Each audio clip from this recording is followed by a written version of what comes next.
Time for a crypto market update, December 23rd, 2025. If you find this video helpful, give me a number 6 in the comments, just so I know you're here and I know you're listening, and leave me a comment. Let me know what you think about the data that I'm about to throw at you.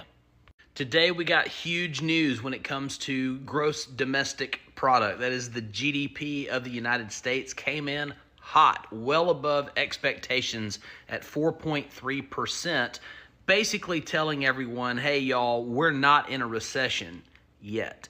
I do think a recession is coming in 2026, and I think the best is yet to come when it comes to Bitcoin and crypto in Q1, that is the first quarter of 2026.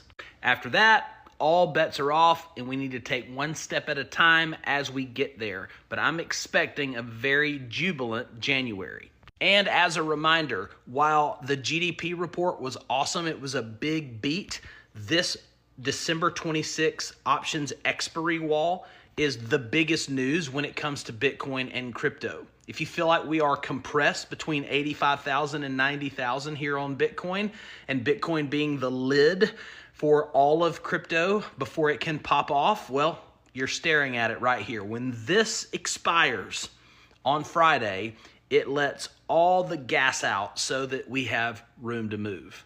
As you can see, altcoins have consolidated now for 2 years straight. This is probably because of the PMI, or the ISM index, that is the Purchase Manager Index, that has been extended or below the 50 rating for almost 3 years now. They have a stunning correlation.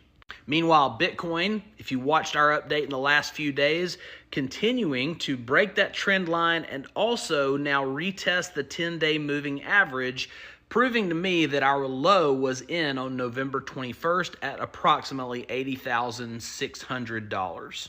But the fun part is the strength of ETH and the altcoin market, as demonstrated with the ETH BTC chart, again, breaking back above the 10-day moving average, which is a crucial moving average when you are trading or investing around cycle theory. Cycle theory says we have daily cycles, weekly cycles, and yearly cycles. This is why your altcoins have boom and bust seasons. And Trump's really turning up the temperature. He had a huge, long Truth Social post basically talking about 3 to 5 more interest rate cuts, and that he doesn't want a Fed chairman that disagrees with him.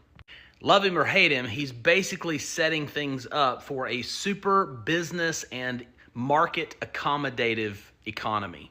So what's the takeaway? The takeaway is own assets, because we are going to continue